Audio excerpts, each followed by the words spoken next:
Sr. Pereira, cangaço e coronelismo, na região de Barro, Ceará.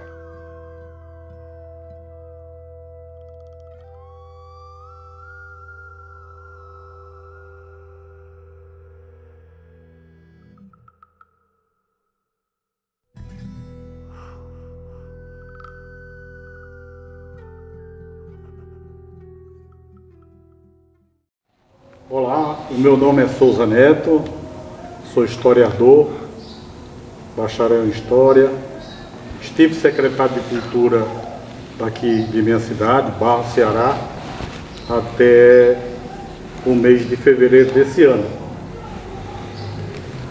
E para falar do cangaceirismo aqui na minha cidade, na minha região, eu tenho que começar pelo primeiro grupo que se tem notícia de cangaceiros que vieram se estabelecer nessas paragens. Me refiro ao grupo dos viriatos. Os viriatos, eles foi um grupo formado no estado da Paraíba e que veio se estabelecer aqui na região, na localidade denominada de Boa Esperança, hoje distrito de Iara. Era um local muito próspero na época, porque era um local que ligava, onde a Estrada Real, melhor dizendo, ligava a província do Ceará com a província da Paraíba, né? Então a Boa Esperança situava-se à margem dessa estrada. E o grupo, liderado pelo viriato, eles vieram para essa região e dessa região eles começaram a cometer assaltos, e há quem diga também que eles eram um grupo de bandoleiros que também faziam sequestro. Eu não tenho nenhum registro na tradição oral ou em periódicos da época que retratem essa questão do sequestro, mas que assaltos eram recorrentes, assaltar províncias do estado da Paraíba e também do Rio Grande do Norte. Então o cangaço nessa região chegou com essa família denominada de viriatos. Mais tarde, a povoação de Boa Esperança foi sitiada e eles a maioria tiveram que fugir. Os remanescentes trocaram os sobrenomes, né? Muitos mudaram de nome, porque ser viriato era um sobrenome pejorativo, e eles foram se estabelecer em outros locais, mas muitos ficaram por essas bandas. Então, já na época do Brasil republicano, já se dava conta de alguns grupos de salteadores por essas regiões, aqui no sul do estado do Ceará. A época dos coronéis, né, a República Velha, o poder dominante dessa região aqui era o coronel Domingos Leite Furtado. O coronel Domingos Leite Furtado, assim como todos os demais de sua época, tinha para sua guarda pessoal, para sua proteção, o seu grupo de jagunços. O coronel Domingos Furtado era casado com a prima legítima. Há quem diga que por esse motivo o casal não pôde ter filhos. Certo dia, vindo de Milagres para sua fazenda Nazaré, o coronel Domingos Furtado sofre uma emboscada. Um grupo de salteadores, né, alveja o coronel e saem gritando. Era um dia de sábado, um dia de feira. Ele sai gritando: derrubamos o domingo do sábado. Hoje foi o dia que domingo caiu no sábado. E gritando. É aí onde o coronel Domingos Leite Furtado procura a figura de José Inácio de Souza, Major José Inácio, para que esse comece a lhe auxiliar na administração de seus negócios. Começa a cuidar da jagunçada e também da política e dos negócios, né, dos negócios do Coronel Domingos Furtado. Por essa época, o Coronel Zé Inácio compra aqui no Barro o sítio Barro, até então pertencente ao Coronel Domingos Leite Furtado. Zé Inácio compra essa propriedade, leva o Coronel Domingos para o seu pai, que era um fazendeiro abastado aqui da região, avalizar o negócio, porém o pai do Major Zé Inácio se recusa a avalizar o negócio, porque ele não tinha boa relação com o filho, Zé Inácio. E o Coronel Domingos Leite Furtado, nesse dia, foi bastante ignorado lá na casa do pai do Major Zé Inácio, seu Lino José Antônio. E por aquela desfeita, por achar que estava sendo provocado pelo seu Lino José Antônio, que não fez conta da sua presença ali naquele local, na presença de muitos funcionários, vamos usar essa expressão, trabalhadores braçais, que era um dia de pagamento, ele se sentiu ofendido e olhou para Zé Inácio, à frente do pai de Zé Inácio, e falou que iria vender a propriedade a Zé Inácio a si mesmo, sem precisar de avalista. Ele disse: eu já sei, eu conheço o homem pela cara, eu vou lhe vender a propriedade. E há quem diga, a família diz que Zé Inácio pagou essa propriedade, mas depois a gente ficou sabendo que Zé Inácio pagou com os serviços dele essa propriedade ao Coronel Domingos Leite Furtado. E Zé Inácio começou, desde então, a dar proteção a grupos, né, de cangaceiros, naquela época aqui no Barro. Sabemos todos nós que estudamos o cangaço que grupos de cangaceiro naquela época não eram numerosos, eram pequenos grupos de no máximo 8, 10 homens.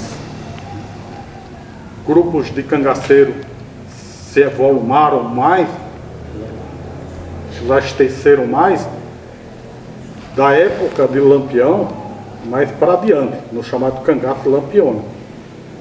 Mas por aquela época já andava por aqui Cícero Costa, Cavalcante Lacerda, que era aqui da região de Mauriti, divisa com o estado da Paraíba. Andava-se por aqui naquela época também Raimundo Moraes, do vizinho município de Brejo Santo, que também tinha um pequeno contingente de bandidos com ele. Ulisses Liberato de Alencar, da região de Pombal, né, que por intermédio de seu primo Agimiro Liberato de Alencar, que era o agenciador do Major Zé Inácio no comércio de rapaduras e o que ele produzia aqui na região. Então, através da figura de Ulisses Liberato de Alencar, de Agimiro Liberato de Alencar, é que Ulisses Liberato de Alencar também veio para essas paragens. Continuando, quando foi em 1911, voltando ainda antes, Zé Inácio tinha uma relação estreita de amizade com a família Pereira do Pajeú. A família Pereira do Pajeú vinha para cá, Zé Inácio e os filhos também iam para a região de Serra Talhada, tanto é que nessas idas e vindas, eles se hospedavam numa região de Brejo Santo chamada Sítio Poço. E Firmino Inácio de Souza, o filho mais velho do Major Zé Inácio, se engraçou de uma moça nessa propriedade e pediu para o pai da moça em casamento para ele, para Firmino Inácio, e ele casa-se lá. Bom, quando é em 1911, no dia 10 de janeiro, Zé Inácio casa 3 filhas com 3 figuras importantes, 2 da Paraíba e uma do Pernambuco. Essa do Pernambuco é José Simplício Pereira, primo de Luiz Padre e primo de Senhor Pereira, Sebastião Pereira. Os outros 2 eram paraibanos, Almino Lourenço e Cornélio Andrade. Almino Lourenço, da região de Pombal, e Cornélio Andrade, aqui da região de Cajazeiras, na Paraíba. Ele faz uma grande festa nesse dia, e essa festa ela teve um fim não agradável para a família, principalmente, porque foi um dia de muita chuva aqui na região, rajadas de ventos e trovões acabaram por prejudicar, vamos dizer assim, o andamento da festa, né, daquela que seria a maior festa da região do Cariri, porque todos os coronéis aqui da região foram convidados a vir participar. Zé Inácio, por essa época, já começou a ganhar espaço na política aqui da região. Em 1908, desembarca aqui na região do Cariri, Dr. Floro Bartolomeu da Costa, ao lado do que se dizia Conde Adolfo van der Brugge. Inclusive, o Conde Adolfo van der Brugge, em 1909, é quem faz o inventário da morte da mãe do Major Zé Inácio. E ele se torna uma pessoa muito conhecida aqui na região. Então, a amizade do Major Zé Inácio com a família Pereira, ela já era uma amizade consolidada e se torna mais estreita com o casamento da sua filha Virgínia Amélia de Souza com José Simplício Pereira de Souza. Quando da morte de Manuel Pereira da Silva Filho, ou Né Pereira, ou Né Dado, ou Né Senhor, como muitos dizem, né? Senhor Pereira, outro dia eu conversando com o genro dele, eu perguntei como ele se referia a Né, a Manuel Pereira. E ele me disse que ele chamava Seu Né, meu irmão. Seu Né, meu irmão. Era assim que o senhor Pereira se reportava ao irmão dele, que era o filho mais velho do segundo casamento do pai dele, sendo ele o mais novo, o senhor Pereira. Quando, em 1916, Né Pereira é morto, amante da família Carvalho, e senhor Pereira, né, vem até o Barro ter com Zé Inácio para formar aqui um grupo vingador. Vale salientar que depois da morte de Padre Pereira e depois da morte da vingança prometida por Dona Chiquinha Pereira, que morreria um bom de cá e um bom de lá, parte da família Pereira vem se refugiar nessa região. Eles compraram uma propriedade aqui, denominada também, coincidentemente, de Carnaúba. Dona Chiquinha Pereira se estabeleceu aqui nessa região, ao lado do coronel Antônio Pereira, e mais uma relação, mais de uma dezena de pessoas da família Pereira. Quem quiser ver os nomes, nós vamos lançar no nosso trabalho a carta precatória, que vem do Pernambuco, para prender toda essa gama da família Pereira estabelecida aqui na região, de modo que Dona Chiquinha Pereira já estava habitando aqui com Luiz Padre, seu filho. Dona Chiquinha Pereira teve 5 filhos com o Padre Pereira, sendo eles Antônio Padre, Luiz Padre, tinha um chamado Benjamin, que era deficiente, tinha Maria Orcélia, que foi casada com Ioiô Maroto, Felizpim Pereira, e também tinha uma filha chamada Ana, que também tinha problemas mentais, dado a consanguineidade do Padre Pereira com a sobrinha, né, Dona Chiquinha Pereira. Pois bem, e vem uma precatória para prender esse pessoal da família Pereira. Sendo informado, como era bem informado Zé Inácio, ele retira parte da família Pereira e coloca na Paraíba. Antes de entrar no estado da Paraíba, que fica aqui na região limítrofe conosco, o coronel Antônio Pereira é capturado e preso. Eu tenho também o Correio do Ceará informando essa prisão. Ele é capturado, preso, levado à penitenciária de Fortaleza, onde posteriormente é solto por intermédio de Dr. Floro Bartolomeu da Costa. Então, o Barro naquela época virou um celeiro de cangaceiro.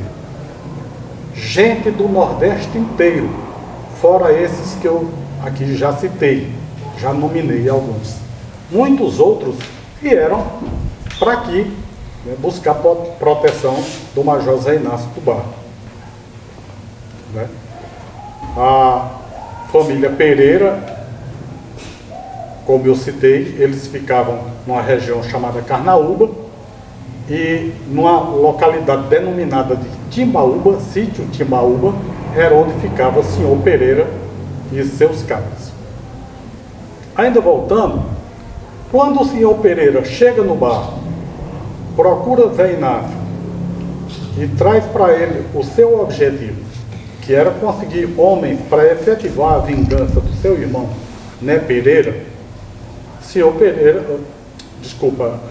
Zé Inácio, ele cede a senhor Pereira 18 homens em armas para efetivar a sua vingança. Porém, Dona Chiquinha Pereira chama senhor Pereira e Luiz Padre e olha para Luiz Padre e diz: olha, Luiz, a partir de hoje você acompanhe seu primo Sebastião e faça tudo o que ele mandar no sentido de vingar a nossa família. Luiz Padre, mais velho do que senhor Pereira, 4 anos,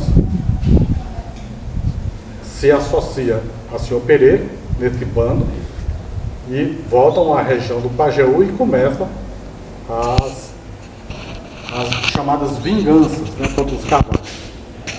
Começam a tocar fogo em propriedades, começam a matar pessoas influentes da família Carvalho, e assim começa a história do bando de senhor Pereira e de Luiz Padre partindo aqui da região do Barro.